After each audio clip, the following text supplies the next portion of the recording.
اللہ کے حبیب علیہ الصلوۃ والسلام کو اچانک ایک صحابی نے دیکھا اور فوراً عرض کرنے لگے یا رسول اللہ میرے ماں باپ قربان ہوں، چہرے پر نکاہت بڑی ہے، کمزوری ہے، کیا وجہ ہوئی؟ تو حضور نے ایک ٹھنڈی آہ بھری اور فرمایا میں نے کئی دنوں سے کھانا نہیں کھایا، کھجور اور پانی پر گزارا ہے۔ میٹھا کھانا بھی سنت ہے لیکن فاقہ کرنا بھی سنت ہے۔ اپنی مرضی کی سنت ادا کر لینا یہ تو بڑا آسان کام ہے، لیکن میرے بھائی شریعت اسلامیہ میں جو چیز غالب رہی ہے اس پر بھی کبھی کبھی ذوق کریں۔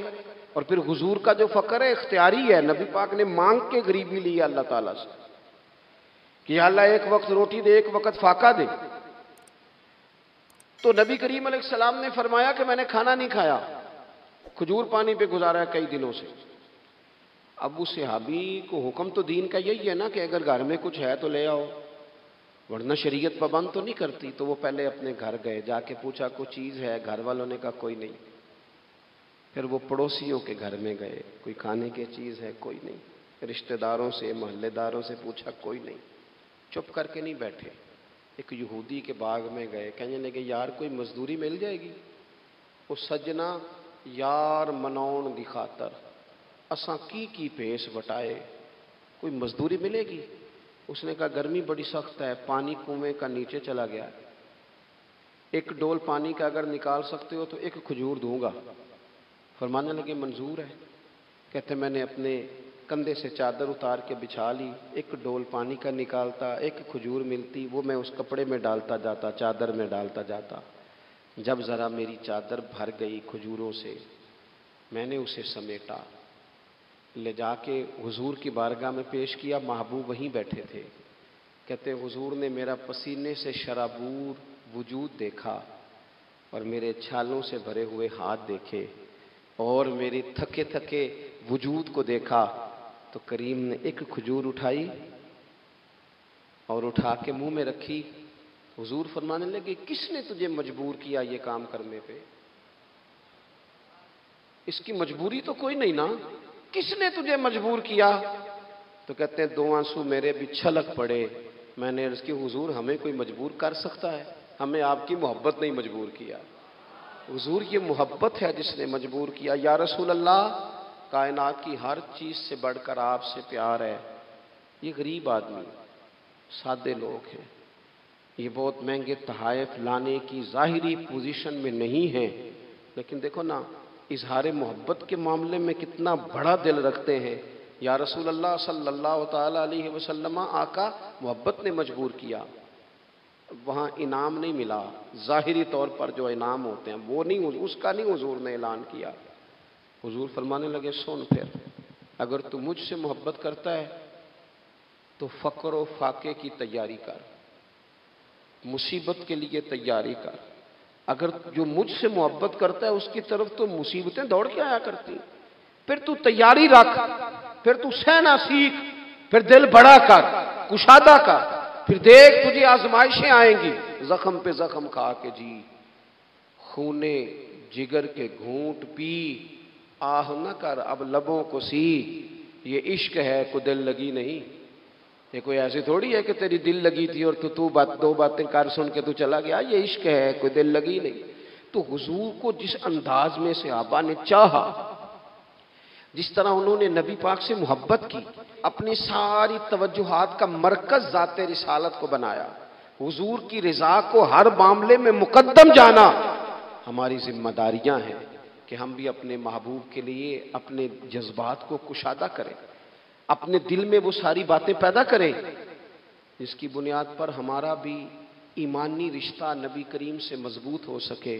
حضرت ابو بصیر رضی اللہ تعالیٰ عنہ، نبی پاک صلی اللہ علیہ وسلم نے طے کر لیا کفار کے ساتھ، حدیبیہ کی جنگ ہوئی تو فرمایا اگر کوئی مسلمان مکے چلا جائے گا تو کافر کہنے لگے ہم واپس نہیں کریں گے، اور اگر کوئی کلمہ پڑھنے والا ستایا ہوا مسلمان مدینے آئے گا تو مسلمانوں کو واپس کرنا پڑے گا مسلمان اپنا بندہ نہیں رکھ سکتے، اور مسلمانوں کا کوئی شخص غلطی سے بھی مکے چلا گیا تو مکے والے واپس نہیں کریں گے۔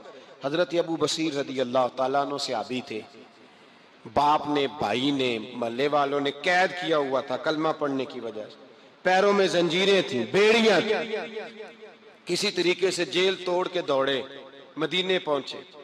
کہتے ہیں رستے میں کسی آدمی کے ساتھ گھوڑے پہ کچھ دیر بیٹھا، پھر پیدل چلا۔ صحابہ کہتے ہیں اتنا دردناک منظر بڑا کم ہم نے دیکھا۔ ابو بصیر جس گلی سے گزرتے وہاں خون پھیل جاتا، ان کی ٹانگیں خون سے کٹتی، وہ زنجیریں بندھی ہوئی، در رسول پہ حضور میں بھاگ کے آیا ہوں۔ کہتے ابھی نبی پاک صلی اللہ علیہ وسلم ان کی بات سن ہی رہے تھے کہ پیچھے سے قریش کے 2 سپاہی بھی آ گئے۔ کہنے لگے یہ بھاگ کے آیا ہے اور آپ کا وعدہ تھا کہ آپ واپس کریں گے۔ چشم زدن میں ذرا سوچنا، چشم زدن میں تھوڑی دیر کے لیے غور کرنا کہ ہمیں ہمارا استاد، ہمارا پیر دھتکار دے کہ جا دوڑ جا، تو کہتے ہیں بسم اللہ جناب یہ جا رہے ہیں۔ ایمان کی پختگی دیکھیں، اس نے تو ہمیں نکال ہی دیا جی، وہ کیسا بندہ ہے۔ یہاں تو کسی کے یہاں کوئی فاتحہ پڑھنے نہ جائے تو لوگ بگڑ جاتے ہیں، کہتے ہیں اس نے سلام نہیں لی، فاتحہ نہیں پڑھی، بس ختم، اس کو احساس ہی نہیں۔ حضرت سیدنا ابو بصیر سامنے کھڑے، سامنے 2 سپاہی آ گئے، ذرا دیکھیے ایمان کی پختگی، ایمان، یقین اور استقامت۔ امام بہقی نے دلائل کے اندر لکھا ہے، فرماتے ہیں نبی کریم صلی اللہ علیہ وسلم نے ان کی طرف دیکھا تو حضور کی مقدس آنکھیں آنسوؤں سے بھر گئیں۔ حضور نے فرمایا ابو بصیر تیری تکلیف مجھے نظر آ رہی ہے، پر میں نے وعدہ کیا ہوا ہے، میں نے وعدہ۔ بھائی یہاں ڈٹ کے رہنا بڑا مشکل ہے، یہاں قائم رہنا بڑا کٹھن مرحلہ ہے۔ یہاں آزمائش کے موقع پر دین پر انہوں نے تو رکھا ہی نہیں، لوگ تانے دیتے ہیں، باتیں کرتے ہیں، رکھا ہی نہیں، تو پھر ان کا بنتا ہے۔ حضور نے فرمایا تجھے جانا پڑے گا۔ صحابہ کہتے ہیں پورے مدینے میں ایسے تھا جیسے سوگ کا سما ہو۔ جب وہ 2 سپاہی حضرت ابو بصیر کو پکڑ کے لے جا رہے تھے تو وہ پلٹ پلٹ کے پیچھے دیکھتے تھے، پلٹ پلٹ، پیروں میں خون ہے، آنکھیں آنسوؤں سے بھری ہوئی۔ فرماتے ہیں جب وہ پلٹ رہے تھے تو مدینے کی گلیاں بھی رو رہی تھی۔ میرے نبی پاک جب وہ آنکھوں سے اوجھل ہو گئے تو حضور بیٹھ گئے زمین پہ، نبی پاک نے رونا شروع کر دیا۔ فرمایا اللہ تو نے اس شخص کی مدد فرمانی ہے، اس پر کرم کرنا ہے، اللہ اس کا خیال فرمانا، اس کے لیے دعا کی۔ حضور روئے۔ حضرت ابو بصیر باہر نکلے تو وہ جو کافر تھے نا، وہ کہنے لگے تو بڑا بنتا تھا ان کا، انہوں نے تجھے رکھا نہیں، تجھے رکھا بھی نہیں۔ تو حضرت ابو بصیر نے تھپڑ مارا منہ پہ، کہنے لگے میں وہ نہیں جو تھوڑی سی بات سے بدل جاؤں، ایمان، یقین اور استقامت کی دولت ملی ہوئی ہے۔ آپ فرمانے لگے میرا تو ایمان اور پختہ ہو گیا ہے کہ میرا نبی اپنے وعدوں کا بڑا پابند ہے، میرا رسول اپنے وعدوں کا بڑا پابند ہے۔ حضرت ابو بصیر کہتے ہیں مدینے کی سرحد گزر گئی تو میں نے کھینچی تلوار ان میں سے ایک سپاہی کی، اب آؤ میرے مقابلے میں جس نے آنا ہے۔ ایک کو مارا، دوسرا بھاگ گیا۔ فرماتے اب میں مکے جا نہیں سکتا تھا، جاؤں گا تو وہ زیادہ ماریں گے۔ مدینے حضور نے قبول نہ فرمایا۔ فرماتے ایک جنگل میں جا کے العیس نام کی ایک بستی تھی، وہاں ڈیرا لگا لیا، دریا کے کنارے، پانی پی لیتا، پتے کھا لیتا، تن تندور ہڈاں دا بالن تے اسی ہاواں نال تپایا، کپ کپ مکیاں پیڑے کیتے تے اتوں صبر پلیتھن لایا، تن دی ہانڈی تے من دا سالن اتے لون صبر دا پایا۔ غلام فریدا وے میں ساری تیری، غلام فریدا وے میں ساری تیری، تینوں اجے یقین نہیں آیا۔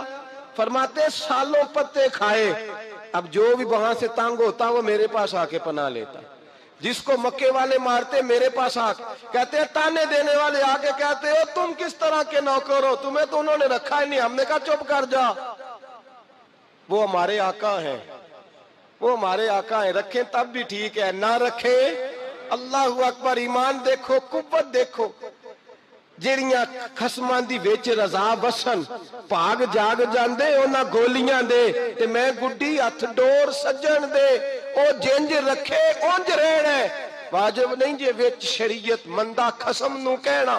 فرمایا بس ٹھیک ہے، جس طرح حضور راضی ویسے ہی ہم راضی۔ حضرت ابو بصیر رضی اللہ تعالیٰ عنہ کے پاس 300 صحابہ کٹھے ہو گئے، 300۔ حضرت ابو بصیر جب مدینے کی سرحد سے گزر رہے تھے نا تو نبی پاک نے ایک آواز دی تھی، فرمایا ابو بصیر ایک وقت آئے گا کہ میرا پیغام تجھ تک پہنچے گا، ایک ٹائم آئے گا حضرت ابو بصیر سے جب کوئی کہتا نا کہ زندہ کس بات پہ ہو، تو فرمانے لگے مصطفیٰ کے فرمان پہ بڑا یقین ہے، بلاوا آئے گا، مجھے یقین ہے کہ مجھے بلاوا، بڑی امید ہے سرکار قدموں میں بلائیں گے، اور کرم کی جب نظر ہوگی مدینے، مجھے یقین ہے کہ مجھے بلاوا۔ حضرت ابو بصیر رضی اللہ تعالیٰ عنہ فرماتے ہیں کہ وقت گزرتا گیا، 300 لوگ اکٹھے ہو گئے۔ جب کوئی مسلمانوں کا قافلہ مکے کے پاس سے گزرتا تو مکے والے لوٹ لیتے تھے۔ حضور نے بھی اجازت دی مدینے والوں کو، اگر ان کا قافلہ کوئی آئے تمہیں بھی حملے کی اجازت ہے، کفر کا مال مال غنیمت ہے۔ حضرت ابو بصیر کہتے ہیں جب بھی ہمارے قریب سے وہ رستہ تھا شام کی طرف جانے کا، جب بھی کافر گزرتے ہم ان کے قافلے پکڑ لیتے، لوٹتے، ہم بھی ان کو اس طرح کی سزا دیتے جو مسلمانوں کو دیتے تھے۔ فرماتے ان کا جینا محال ہو گیا، ہاتھ باندھ کے نبی پاک کی بارگاہ میں گئے، کہنے لگے یہ شرک ختم فرما دیں اور آپ ان کو بلا لیں۔ حضرت ابو بصیر فرماتے ہیں میں بوڑھا آدمی تھا، دن بھر میں کام کرتا، محنت کرتا، اس علاقے میں کھیتی باڑی کرتا، جب رات ہوتی تو میں کسی پہاڑ کے ٹیلے پہ بیٹھتا اور مدینے کی جانب منہ کر لیتا، اور میں انتظار کرتا بلاوا کب آئے گا، کب حضور کا پیغام آئے گا، میں انتظار کرتا۔ حضرت ابو بصیر رضی اللہ تعالیٰ عنہ بیمار ہو گئے، شدید بیمار، سخت بیمار تھے، تو قریش نے شیخ ختم کی۔ حضرت ابو ہریرہ کہتے ہیں نبی پاک نے 2 صحابہ کو رکا دیا، فرمایا جاؤ اسے جا کے کہو آ جائے، اسے کہو آ جائے۔ صحابہ کہتے ہیں ہم پہنچے تو ان کا آخری وقت چل رہا تھا، آخری ہجکیاں تھیں، ایمان اور یقین دیکھو، آخری ہجکیاں۔ لوگ کہتے ہیں ابو بصیر وقت آ گیا، وہ کہتے ہیں نہیں ابھی وقت نہیں آیا، وقت تب آئے گا جب نبی پاک کا بلاوا آئے گا۔ حضور کا وعدہ تھا وقت تب آئے گا جب میرے نبی کا بلاوا آئے گا، بھی بلاوا نہیں آیا تو ابو بصیر کا وقت بھی نہیں آیا۔ صحابہ کہتے ہیں ہم نے جا کے رکا تھمایا، اٹھنے کی بھی طاقت نہیں تھی۔ جب حضور کا رکا لیا نا تو دونوں یوں مٹھیاں بند کر لی، گویا جھوم جھوم کے نعرے لگانے لگے آؤ دیکھو میرے نبی کے وعدے کتنے سچے ہیں، آؤ دیکھو حضور کے وعدے۔ چومتے حضور کا نامہ سر پہ رکھتے، سینے سے لگاتے، اور کہتے ہیں پھر بلند آواز سے کلمہ پڑھنے لگے، کہنے لگے حضور میں حاضر ہوا، یا رسول اللہ میں آیا، کہتے ہیں بلند آواز سے کلمہ پڑھا اور ان کی روح پرواز کر گئی، ان کی روح پرواز کر گئی۔ نبی رحمت صلی اللہ علیہ وسلم کے غلاموں کا یقین، اعتماد اتنے اعلیٰ درجے کا۔ ایک صحابی حضرت خزیمہ رضی اللہ تعالیٰ، ابو داؤد شریف میں حدیث موجود ہے، نبی پاک علیہ السلام نے ایک یہودی سے گھوڑا خرید لیا۔ حضور نے فرمایا آ میرے ساتھ میں تمہیں پیسے دیتا ہوں۔ اللہ کے محبوب تھوڑا آگے تشریف لے گئے، یہ ذرا تھوڑے فاصلے پہ پیچھے آ رہا تھا، راستے میں لوگوں نے اس کو کہا کہ تو نے تو سستا بیچ دیا ہے، گھوڑا تو مہنگا ہے، قیمت زیادہ لگا دی، یہ مکر گیا۔ محبوب کریم علیہ السلام نے پیسے تھمائے، پیسے لو، گھوڑا دو، کہنے لگا کون سا گھوڑا، میں نے تو بیچا ہی نہیں۔ اب جب سودا ہوا تھا گھوڑے کا تو حضور تھے یا وہ یہودی تھا، تیسرا شخص ہی کوئی نہیں تھا، کون سا گھوڑا، کیسا گھوڑا۔ اپنا حق چھوڑ دینا یہ بھی بعض اوقات بزدلی ہوتا ہے۔ نبی کریم علیہ السلام نے فرمایا بھائی تو کیسے مکر سکتا ہے جب تیرا میرا سودا طے ہوا ہے، جب ایک مخصوص رقم پر تو نے اسے بیچ دیا ہے تو مکر کیسے سکتا ہے، تو پیسے لے اور گھوڑا دے۔ اب جب تھوڑی سی بات تکرار میں آئی تو کچھ لوگ وہاں جمع ہو گئے، مسلمان، یہودی اور بھی کئی لوگ۔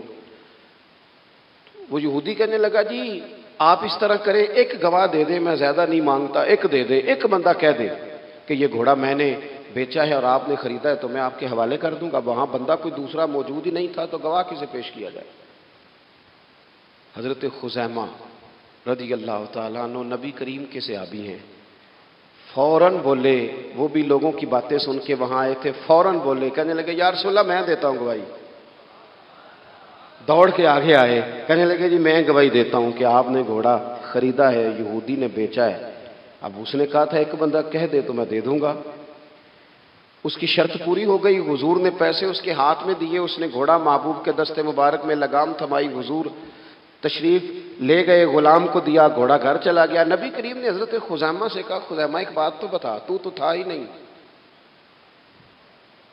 اور تو نے بن دیکھے گواہی کیسے دے دی؟ تو حضرت خزیمہ رضی اللہ تعالیٰ عنہ کہنے لگے یا رسول اللہ یہ تو زمین کی خبر ہے نا، میں نے تو آسمان کی چیزیں بھی نہیں دیکھی، آپ نے کہا ہے تو میں مان گیا ہوں۔ تو میں تو آسمانی خبریں مان گیا، میں تو جنت آپ کے کہنے پہ مان گیا، میں تو دوزخ آپ کے کہنے پہ مان گیا، میں تو فرشتے آپ کے کہنے پہ مان گیا، میں تو قیامت کی ساری باتیں آپ کے کہنے پہ مان گیا۔ وہ بتا رہے ہیں، گویا وہ سمجھا رہے ہیں، یا رسول اللہ میں نے تو رب بھی نہیں دیکھا، تو آپ کے کہنے پر مان گیا۔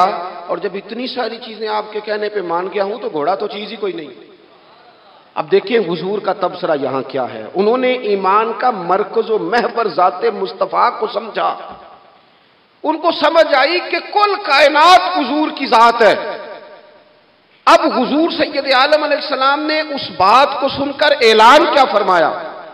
حضور فرمانے لگے، لوگوں جہاں بھی شرعی گواہی کی ضرورت ہو نہ دو گواہ چاہیے ہوتے ہیں، لیکن جہاں میرا یہ خزیمہ موجود ہو، ایک کی گواہی دو کے برابر شمار کی جائے گی۔ اتنا بڑا اعزاز، نظریاتی طور پر اتنی زیادہ پختگی، جب تک اپنے ایمان کا مرکز اور محور ذات مصطفیٰ کو نہیں سمجھا جاتا۔ ایک اور بھی بات عرض کروں، کئی کام ہوتے ہیں، وہ کام تو ہوتے ہیں پر خشک بڑے ہوتے ہیں۔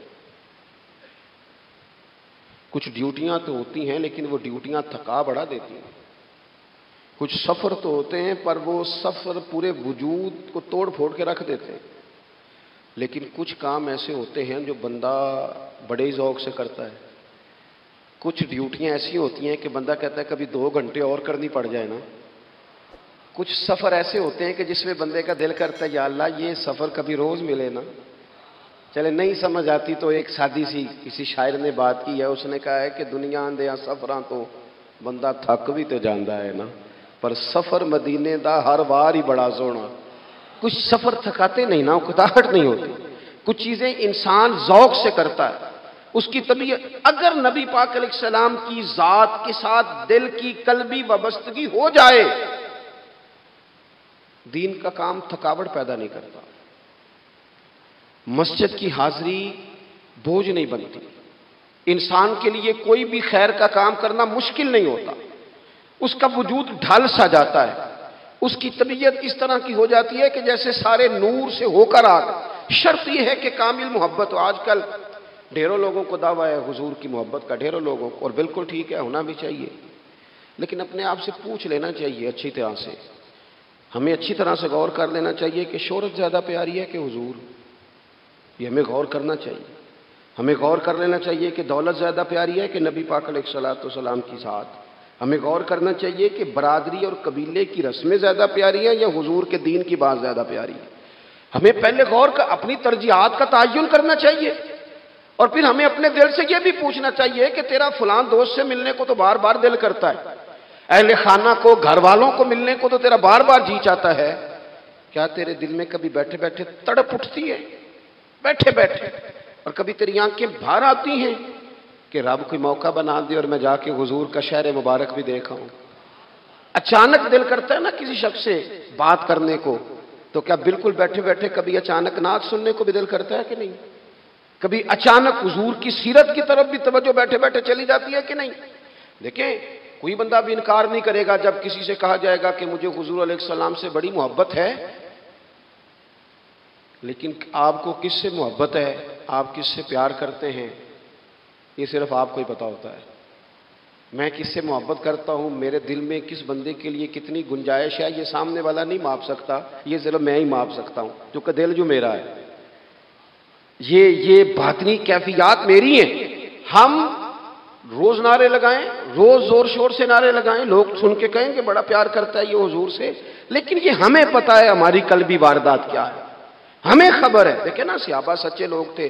حضرت عمر رضی اللہ تعالیٰ عنہ حضور کی بارگاہ میں حاضر ہیں تو عرض کی یا رسول اللہ صلی اللہ تعالیٰ علیہ وسلم، مجھے آپ ہر چیز سے زیادہ پیارے ہیں، لیکن حضور مجھے لگتا ہے مجھے اپنی جان آپ سے زیادہ پیاری ہے۔ سچ بولنا ہے نا، نیرا دعویٰ نہیں کرنا، بات کو کھول کر بیان کر کے واضح کر کے بیان کرنا۔ یا رسول اللہ صلی اللہ تعالیٰ علیہ وسلم مجھے محسوس ہوتا ہے مجھے اپنی جان آپ سے زیادہ پیاری ہے، تو حضور نے ان کے دل پر ہاتھ رکھ کے فرمایا عمر ابھی ایمان نہیں مکمل ہوا۔ تو حضور کے دست پاک کا فیض آیا کہ حضرت عمر اسی وقت بول پڑے، عرض کرنے لگے حضور آپ حکم کریں میں جان بھی قربان کرنے کو تیار ہوں۔ اپنے آپ سے بات کریں، اپنے اوپر تھوڑی توجہ دیں، دوسروں کو تبلیغ کرتے، دوسروں کو واعظ کرتے، دوسروں کو نصیحت کرتے، دوسروں کو سمجھاتے تو بڑا وقت گزر گیا۔ اب تھوڑا سا نا اعلیٰ حضرت رحمۃ اللہ علیہ سے لوگوں نے کہا واعظ کہیں، تو فرمانے لگے ابھی تو میں اپنے نفس کو نہیں واعظ کہہ سکا، اپنے آپ سے میں ابھی گفتگو نہیں کر سکا، تقریر نہیں کر سکا، تو لوگوں کو کیا واعظ کروں گا۔ ہم تھوڑا سا نا اپنے اوپر توجہ دیں، حضور کی محبت کا جو ذوق صحابہ کے ہاں ہے۔ آج بڑے سارے لوگ نہیں ہیں جو بچ بچ کے بات کرتے ہیں، بچ بچ کے۔ میں تو اپنے زمانے میں دیکھتا ہوں کہ سیاسی لیڈروں کے نعرے لگاتے وقت لوگوں کو کوئی کسی قسم کی آر محسوس نہیں ہوتی۔ وہ گاڑی جو کبھی کسی غریب کے ہاسپٹل جانے کے کام نہیں آئی، سیاسی لیڈر کا جلسہ ہو تو وہ بھی گاڑی اندر سے نکل آتی ہے، اور اس پر 10 بندے چڑھ جائیں تو ٹوٹنے کا بھی کوئی خطرہ محسوس نہیں ہوتا۔ لیکن وہ لوگ جو اتنا تگڑا کر کے اپنے لیڈر کا نعرہ لگا رہے تھے، انہیں چاہیے تو نا کہ اس سے کئی 100 گنا بڑھ کے ان کی زبانوں پہ حضور کے تذکرے جاری ہوتے، اور ان کی زبانیں پوری طرح تر ہوتی درود و سلام سے۔ لیکن آپ دیکھ لیں ہم اپنی اپنی فیلڈ میں، اپنے اپنے معاملات میں کتنے زیادہ مضبوط ہیں اور کتنے زیادہ آگے ہیں، لیکن ذات رسالت معاب کے معاملے میں ہمیں وہ جوش، وہ محبت جس کا ہم اظہار کرتے ہیں، ہمیں اسے کیفیات میں لانا چاہیے۔ اور کچھ لوگ ایسے بھی ہیں جو اس معاملے میں بھی بڑے سنجیدہ ہو کے رہنا پسند کرتے ہیں۔ وہ کہتے ہیں نہیں جی نہیں، اب میں جلوس میں جاؤں۔ اور میں حیران ہوتا ہوں، جو قوم روز کوئی نہ کوئی جلوس نکالتی ہے، وہ نبی پاک کا جلوس آتا ہے تو وہ شرعی دلائل پوچھنے شروع کر دیتی ہے کہ بھئی اس پر کوئی دلیل ہے؟ تو میں نے کہا یہ جو روز نکلتے ہیں ان پر دلیلیں ہیں؟ کبھی کسی نے سوال نہیں کیا، کبھی کسی شخص نے کوئی بات نہیں کی، اور یہاں لوگ دلائل کی دنیا میں اتر آتے ہیں۔ وارفتگی، شوق، حضور کی جو مرکزی حیثیت ہے دین میں، نبی پاک کے ساتھ قلبی رشتہ، مضبوط وارفتگی۔ عروہ بن مسعود ثقفی کفر کی طرف سے نا سفیر بن کے آئے تھے حدیبیہ میں۔ تو جب کوئی بندہ کسی کا سفیر بن کے آتا ہے تو وہ اس کی پوری ترجمانی بھی کرتا ہے، پورے نمائندے بن کے آئے تھے۔ یہاں کچھ وقت انہوں نے حضور کے صحابہ کے ساتھ گزارا اور واپس گئے، تو جا کے کہنے لگے لوگوں میں سفیر آدمی ہوں، میں نے کافی ساری دنیا دیکھی ہے۔ سفیر جو ہوتے ہیں نا مختلف ممالک میں تعینات، وہ مختلف تہذیبوں کو دیکھتے ہیں، مختلف حکومتوں کو دیکھتے ہیں، مختلف نظریات کا مطالعہ کرتے ہیں۔ کہنے لگے میں مختلف قسم کے لوگوں کو دیکھ کے آیا ہوں، کیسر و کسریٰ کے بڑے بڑے دربار میں نے دیکھے، اور عرب کے اندر کچھ ایسے لوگ بھی تھے اس دنیا میں کہ جو اپنے آپ کو سجدہ کرواتے تھے، معاذ اللہ۔ کہا میں نے بڑے بڑے دربار دیکھے ہیں، لیکن میں عجیب رنگ دیکھ کے آیا ہوں رسول پاک کے غلاموں کا حضور کے ساتھ۔ یعنی حضور سجدہ کرنے سے منع کرتے ہیں، لباس سادہ پہنتے ہیں، کوئی بڑا تخت نہیں لگاتے، کوئی بڑا نبی پاک محل نہیں بناتے، حضور زمین پر تشریف فرما ہیں وہیں وضو کرتے ہیں، اور کسی کو حضور رغبت بھی نہیں دیتے یہ کام کرنے کی۔ لیکن باوجود اس کے جو وہاں کیفیت عروہ بن مسعود نے دیکھی وہ صحیح بخاری میں موجود ہے۔ کہنے لگے میں عجیب نظارہ دیکھ کے آیا ہوں کہ حضور بلغم شریف اپنے ناک سے نکالتے ہیں۔ بلغم ماں بڑا پیار کرتی ہے نا بچے سے، تو اس کی ناک سے یا گلے سے کبھی بلغم نکل آئے تو اماں نا ایسے ادھر منہ کر کے پھینکتی ہے، ایسے کر کے پھینکتی ہے، کبھی نکالنی بھی پڑ جائے۔ صحیح کہہ رہا ہوں میں؟ لیکن یہ دیکھیں، اور یہ ان لوگوں کی بات ہے جو عام لوگ نہیں، یہ عروہ جمیع صحابہ کی بات کر رہے ہیں۔ اور یہ بندے کون ہیں؟ حضرت ابو بکر صدیق جیسے سمجھدار لوگ، حضرت عمر جیسے لاکھوں مربع میل کی حکومتیں چلانے والے لوگ، حضرت عثمان غنی کی طرح کے لوگ جو جس کاروبار میں بھی ہاتھ ڈالتے ہیں 4 چاند لگا دیتے، حضرت مولا علی شیر خدا جیسے علم و حکمت اور دانائی والے لوگ، یہ کیا کرتے ہیں؟ عروہ کہنے لگے کہ نبی پاک کے ناک مبارک سے بلغم نکلتی ہے تو اپنے چہروں پہ مان لیتے ہیں یار، اور یہ صحیح بخاری میں موجود ہے، وہ اپنے جسموں پہ ملتے ہیں۔ اور کہنے لگے جب وہ وضو کرتے ہیں نا حضور، تو وہ جو وضو کا بچا ہوا پانی ہے اس کے لیے ان کے جذبات اس طرح کے ہیں کہ لگتا ہے وہ لڑ پڑیں گے آپس میں، وہ لڑیں گے کہ یہ قطرہ مجھے چاہیے، یہ حضور کے مقدس جسم سے لگا ہوا ہے۔ اور میرے امام کو تو پھر بات کہنی آتی ہے نا، اعلیٰ حضرت فرماتے ہیں جو حضور کے قدموں سے لگ کے دھومن بن جائے نا وہ تو آب حیات ہوتا ہے، وہ پی لینے والے تو مرتے ہی نہیں، وہ لوگ تو باطنی طور پر ہمیشہ زندہ رہتے ہیں۔ کہتے ہیں جس کے قدموں کا دھوون ہے آب حیات ہے، وہ جانے مسیحا ہمارا نبی۔ اور جس کی 2 بوند ہیں کوثر و سلسبیل ہے وہ رحمت کا دریا ہمارا نبی۔ عروہ کہنے لگا وہ تو لڑ پڑیں گے، اور تیسرا عروہ کہنے لگا میں نے عجیب منظر وہاں دیکھا ہے کہ حضور کوئی حکم کرتے ہیں تو ہر بندہ پہل کرتا ہے، جلدی کرتا ہے حکم ماننے، تیزی دکھاتا ہے۔ اور تیسرا میں نے یہ دیکھا ہے جب حضور گفتگو کرتے ہیں تو ان پر اس طرح کا رعب طاری ہوتا ہے کہ وہ تو نظر بھر کے حضور کا چہرہ بھی نہیں دیکھتے۔ کہنے لگا یہ کیفیات میں ان لوگوں کے دیکھ کے آیا ہوں جو اپنے حبیب سے اتنی محبت کرتے ہیں، وہ کبھی بھی حضور کے دین کا جھنڈا نیچے نہیں آنے دیں گے، وہ کبھی بھی کسی کفر کی نفاق کی سازش کو آگے نہیں بڑھنے دیں گے۔ تو کافر تو کل بھی اس بات کا اظہار کر رہا تھا کہ ہمیں جو ڈر لگتا ہے مسلمانوں سے، وہ اس بات سے لگتا ہے یہ اپنے نبی کے ساتھ بڑے جڑے ہوئے، ان کا رشتہ حضور کے ساتھ بڑا مضبوط، اور امت سوال جواب کر رہی ہے۔ امت ترازو لے کے بیٹھی ہے کہ اتنا علم تھا معاذ اللہ اور اتنا نہیں تھا، یہ کر سکتے تھے اور یہ نہیں کر سکتے، ان کو یہ کہنا چاہیے اور یہ نہیں کہنا چاہیے۔ بھئی یہ تو ہمارے بزرگ پرانا فیصلہ کر گئے، وہ کہتے ہیں بعد از خدا بزرگ توئی قصہ مختصر، اور حضور رب کے بعد سب سے بڑے ہیں، یہی مختصر قصہ ہے۔ تو حضور سید عالم کے ساتھ جو قلبی وابستگی ہے، نبی کریم علیہ السلام نا مدینہ شریف میں جب ہجرت کر کے تشریف لے گئے تھے تو حضرت ابو ایوب انصاری رضی اللہ تعالیٰ عنہ کے گھر میں حضور نے قیام فرمایا تھا۔ ہمارے پاس بہت ساری چیزیں ایسی ہوتی ہیں جن کی طلب بڑی ہوتی ہے، لیکن جب وہ حاصل ہو جاتی ہیں پھر ان کی طلب نہیں رہتی۔ ایک چیز آپ کے پاس ہمیشہ رہنے لگ جاتی ہے، پھر اس کے ادب اداب زیادہ نہیں رہتے، یہ ایک مزاج ہے۔ عام آدمی، چلے میں اپنی بات بتاتا ہوں آپ کو،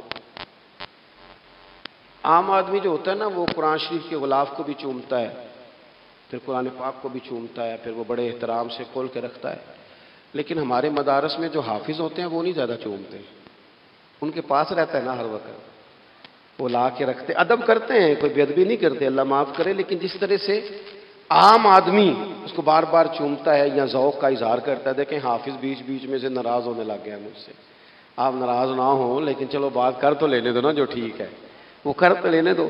یہ ہوتا ہے بعض اوقات، جو چیز بالکل قریب آ جاتی ہے نا، یعنی ایک چیز آپ کا مقصود ہے اور اگر وہ مقصود مل گیا تو، وہ جو درویش نے کہا تھا نا کہ یہی بہتر ہے کہ پردوں میں وہ پردہ پوش رہے، اس کی بھی بڑی حکمتیں ہوتی ہیں، اس لیے کہ جو تڑپ، ملنے کی تڑپ کی جو لذت ہے وہ کئی دفعہ وصال کی لذت نہیں ہوتی، تو یہی بہتر ہے کہ پردوں میں وہ پردہ پوش رہے، اور وہ اگر پردے ہٹا دے تو پھر کسے ہوش رہے۔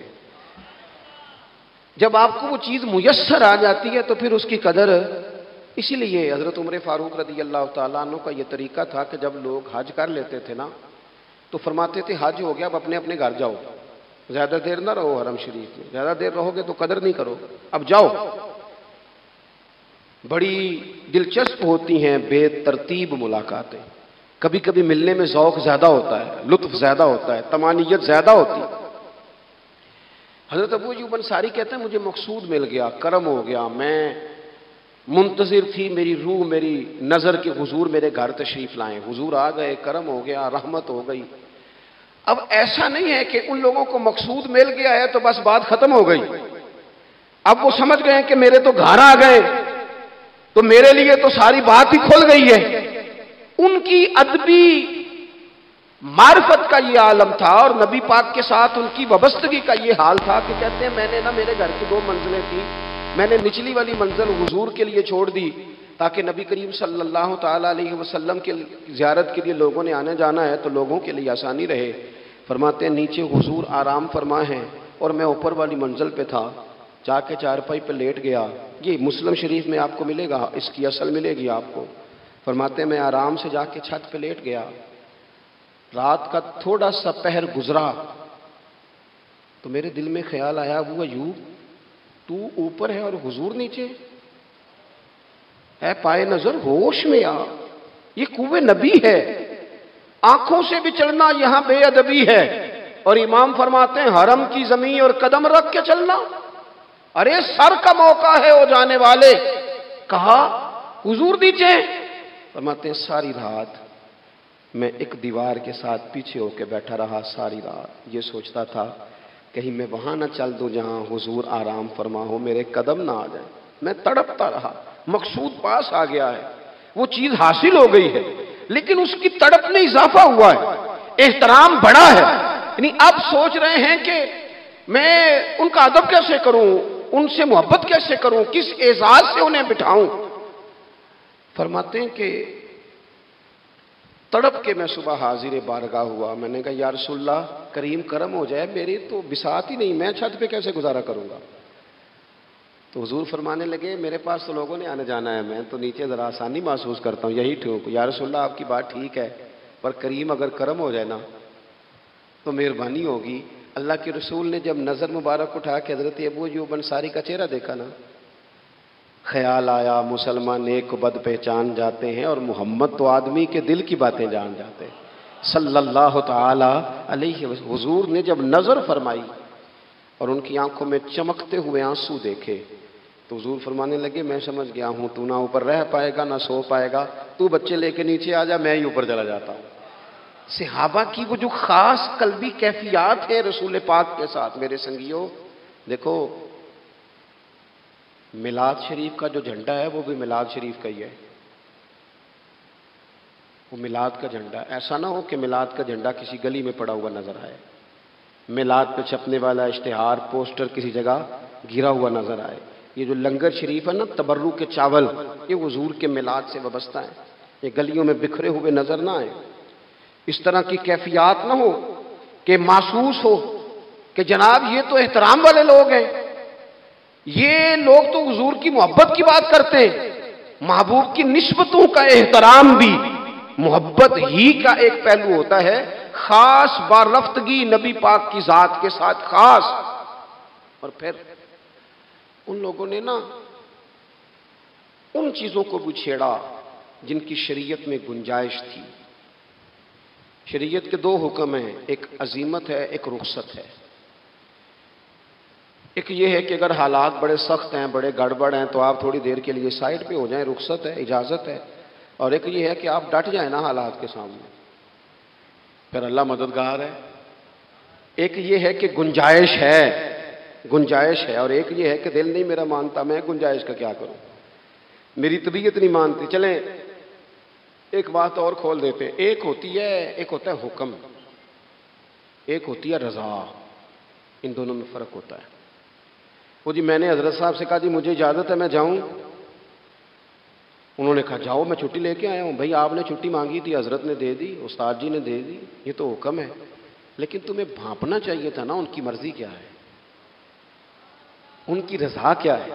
رضا تو اس طرح کی ہوتی ہے کہ مکتب عشق کا دستور نرالا دیکھا، اس کو چھٹی نہ ملی جس نے سبق یاد کیا۔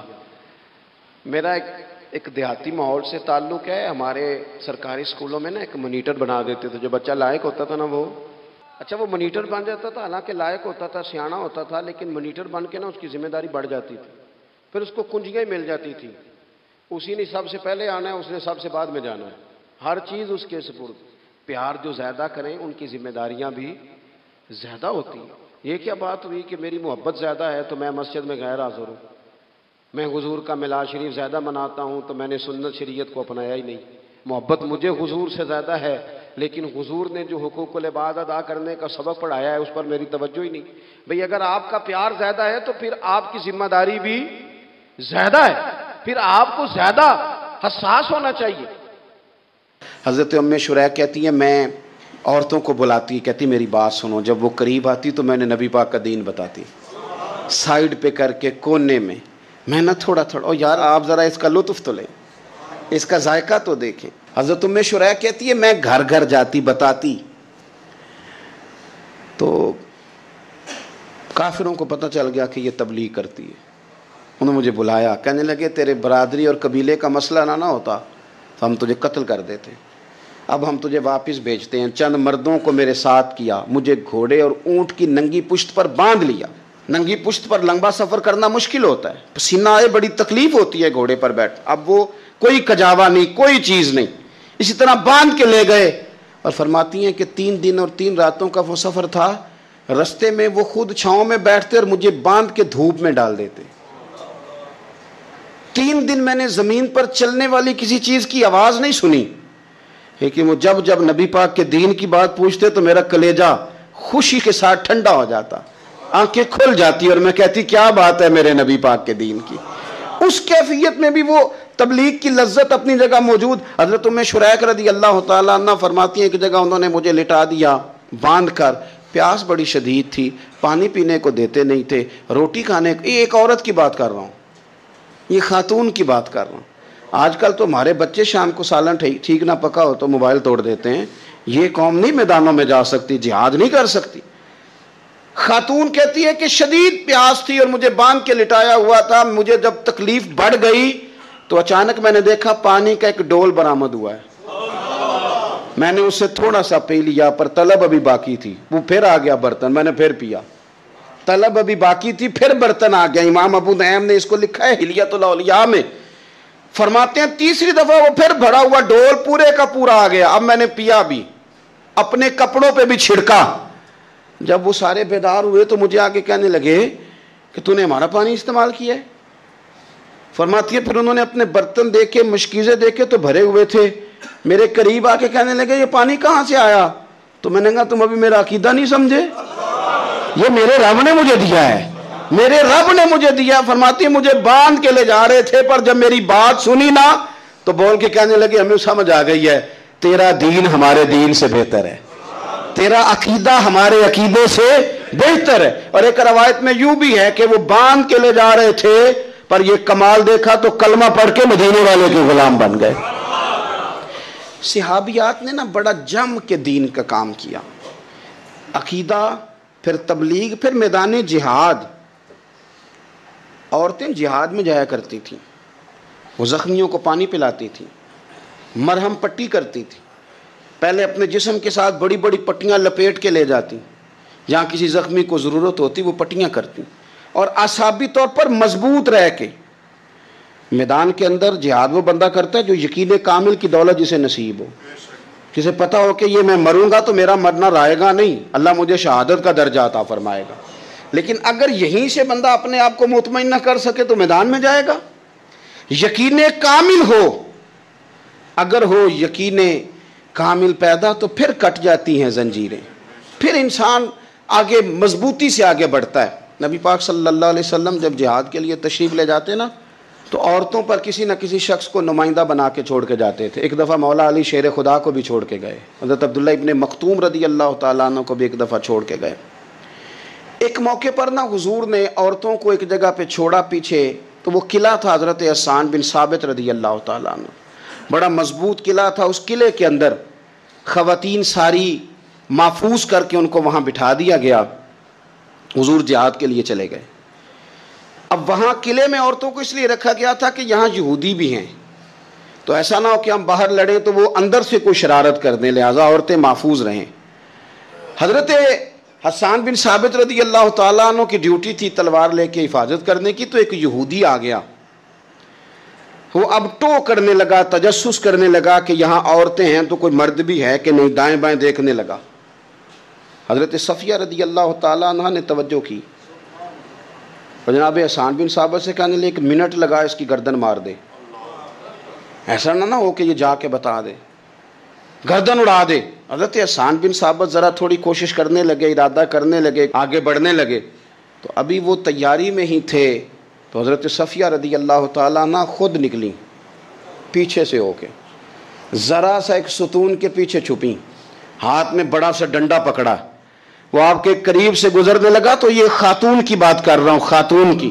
کسی مرد کی ضرورت ہے عورت کو تنگ کر جائے؟ شرط یہ ہے کہ عورت کے اندر بھی تو غیرت ایمانی ہو نا, اس کے اندر بھی تو وہ قوت ہو نا. ایسا نہ ہو کہ وہ کمزور پڑ جائے. ہاتھ کے اندر ڈنڈا تھا. جب وہ یہودی پاس سے گزرنے لگا تو اللہ اکبر کہہ کے بی بی نے اتنے زور سے مارا ڈنڈا, حضور کی پھپھو نے ایک ہی ڈنڈا کھایا اور وہ زمین پہ ڈھیر ہو گیا.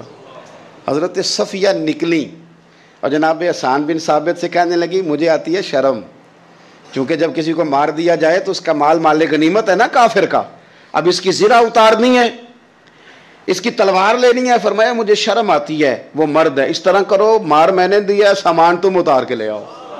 یہ قوت تھی مسلمان عورتوں کے اندر, یہ شوق تھا, یہ جذبہ تھا. ہمارے ہاں نا اور روز روز کی کمزوریاں، عورتوں کا روز آنسو بہانا اور جہاں بھی سنانا دھوکھی سنانا، اس نے انہیں کمزور کر دیا ہے۔ آپ کے ذہن پہ چیزیں سوار ہو جاتی ہیں نا، تو یہ جو مرد زیادہ رہتے ہیں نا عورتوں کے ساتھ، زیادہ وقت گزارتے ہیں، زیادہ داستانیں سنتے ہیں، ان میں وہ ساری چیزیں پیدا ہو جاتی ہیں۔ آپ نے ناراض نہیں ہونا، میں دعوے سے کہتا ہوں کہ جو جوان اپنی اماں کے اور ابا کے شکوے کرنے لگ جاتا ہے نا، اس نے 1.5 گھنٹہ باتیں سنی ہیں بیوی کی، ایسے مفت میں نہیں شکوے کر رہا، اس نے ہلکا ہلکا کہیں جی بھی کیا ہے، تو تب یہ ساری کہانیوں نے جنم لیا۔ آپ جس کی صحبت میں بیٹھیں گے اس کا کچھ نہ کچھ اثر ہے، بلکہ عارف رومی تو کہتے ہیں کہ شیر کے بچے کو بکریوں میں چھوڑ دو، بکری بن جائے گا۔ شیر کے بچے کو بکریوں میں چھوڑو، وہ بکری ہے، اس لیے کہ شیروں کی صحبت بندے کو شیر بناتی ہے۔ تو جب بیٹھنا ہی نہیں ہے، باتیں سارا دن یہ والی سننی ہے، ہر وقت رہنا ہی اسی داستان میں، پھر کمزور باتیں، پھر اپنے ماضی کے دکھ، پھر پتہ نہیں کیا۔ آپ نے ناراض نہیں ہونا، میں بعض جوانوں کی باتیں سن کے میرا دل کرتا ہے کہ اسے کہوں یار تو کیا بات کر رہا ہے، اپنا قد دیکھ، تو اپنی عمر دیکھ، رب نے تجھے مرد بنایا ہے، تو کمال آدمی ہے، تو کھڑا ہو۔ اگر اس طرح امت مسلمہ کے نوجوان رہیں گے تو میدانوں میں کس نے نکلنا ہے؟ بات بات پہ رو جانا، بات بات پہ سہم جانا، حالات کے سہمے ہوئے لوگوں کو بتا دو حالات بدل جاتے ہیں، ایک جیسے نہیں رہتے۔ آپ کی طبیعت میں دلیری اور وقار ہونا چاہیے۔ حضرت اسماء بنت ابی بکر صدیق، حضرت صدیق اکبر رضی اللہ تعالی عنہ کی وہ صاحبزادیاں جو حضرت عائشہ کی بڑی ہمشیرہ ہیں، رات کو غار ثور میں مرد جاتے ڈرتے ہیں، آج بھی ڈرتے ہیں، اور جناب اسماء نبی پاک کی روٹی لے کے جایا کرتی تھی۔ پھر اللہ نے ان کو بیٹا دیا، حضرت عبداللہ بن زبیر، یہ حضور کی پھپھی کے نواسے ہیں، حضرت زبیر بن عوام عشرہ مبشرہ صحابی ہیں، ان کے بیٹے ہیں، اور یہ وہ خوش بخت جوان ہے جس کو گٹی نبی پاک نے اپنے لعاب دہن سے عطا فرمائی۔ یزیدی فوجوں کے خلاف امام حسین کے بعد جو آدمی باقاعدہ مرتب فوج کے ساتھ میدان میں آئے وہ حضرت عبداللہ ابن زبیر ہیں، مرتب کر کے اپنا لشکر لے کے نکلے۔ حضرت اسماء بوڑھی ہو گئی تھی، 90 سال عمر تھی، نظر نہیں آتا تھا۔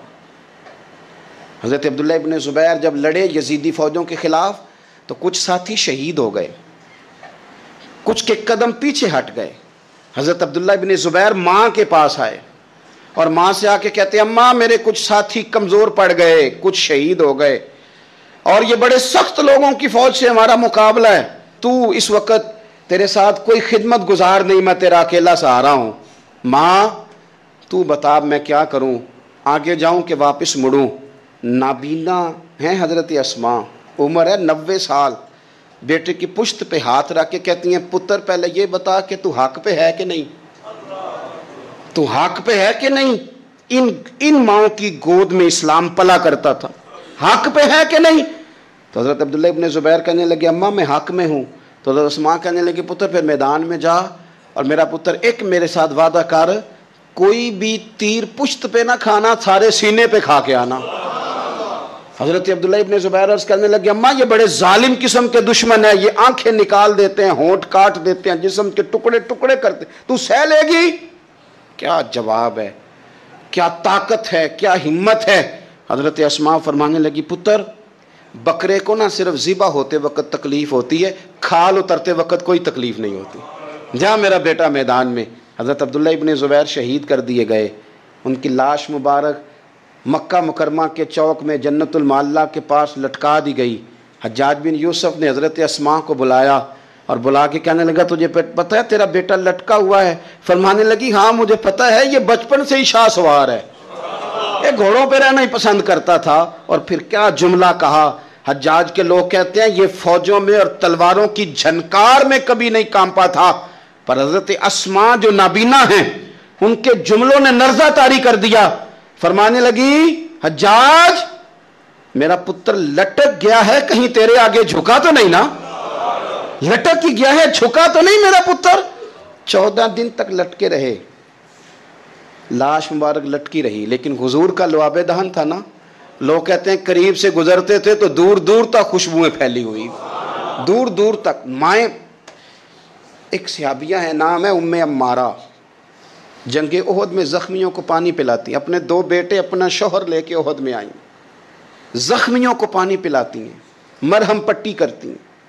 اچانک جنگ کا پانسا پلٹ گیا، وہ درے پہ جو لوگ حضور نے مقرر کیے تھے وہ غلط فہمی کی وجہ سے درہ چھوڑ گئے، حالات اور ہو گئے، عجیب سا ماحول ہو گیا۔ پھر یہ بھی افواہ پھیلا دی گئی کہ معاذ اللہ حضور شہید کر دیے گئے، لوگوں کے حوصلے بڑے اور رنگ اختیار کرنے لگے، حضور کے گرد تھوڑے سے لوگ رہ گئے۔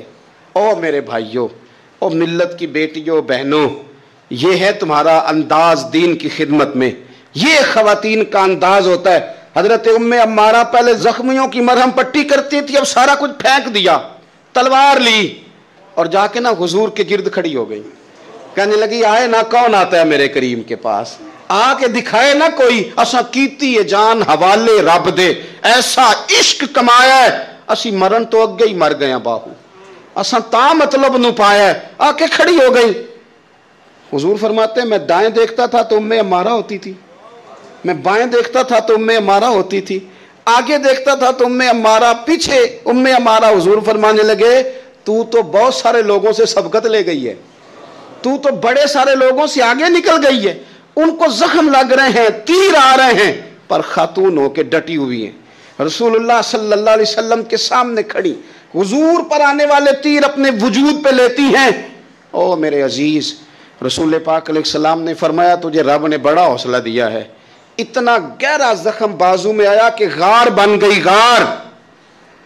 اللہ کے پیارے محبوب نے نظر کرم فرمائی، حضور نے فرمایا کچھ مانگ لے، کہنے لگی سونیا اگر میری خدمت قبول ہے تو دعا کر دیں اللہ قیامت کے دن بھی آپ سے دور نہ کرے، رب دور نہ کرے۔ حضور نے دعا کر دی، اے اللہ اس کو اور اس کے خاندان کو قیامت میں بھی میری رفاقت دینا۔ حضور کی دعا سنی تو باہر نکلی، فرمانے لگی لوگوں لو پھر میں نے اپنا مقصد پا لیا ہے، میں کامیاب ہو گئی ہوں، اب دنیا کی کوئی مصیبت بھی میرے اوپر آئے تو مجھے کوئی پرواہ نہیں، اس لیے کہ مدینے والے نے یہاں بھی کرم فرما دیا ہے وہاں بھی کرم فرما دیا ہے۔ یہ طاقتیں تھیں ان خواتین کے۔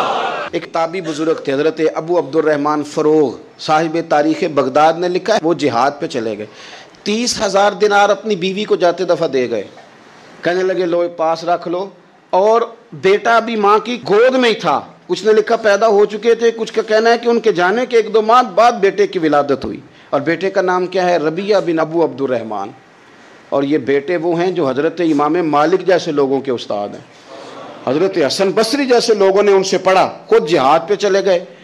آج تو فوجیوں کی نوکری ہے نا جی، ان کا یہ نظام ہے کہ وہ جاتے ہیں انہیں تنخواہ ملتی ہے، چھٹی پہ آتے ہیں۔ اس زمانے میں یہ تھا کہ مال غنیمت سے حصہ ملتا تھا، اور فتوحات کا یہ طریقہ تھا کہ یہ علاقہ فتح ہوا تو آگے چلے گئے، وہ فتح ہوا تو آگے چلے گئے، وہ فتح ہوا تو آگے چلے گئے، کسی نے لوٹنا ہے تو پابندی نہیں تھی، لوٹ سکتا ہے۔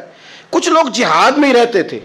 حضرت ابو عبد الرحمن فروغ 27 سال جہاد میں رہے، 27 سال۔ یہاں تو خاوند باہر ہو تو بہت ساری عورتیں کہہ دیتی ہیں کہ تیرے ابے نے تو صرف پیسے کمائے، مصیبتیں تو ساری میں نے دیکھی ہیں۔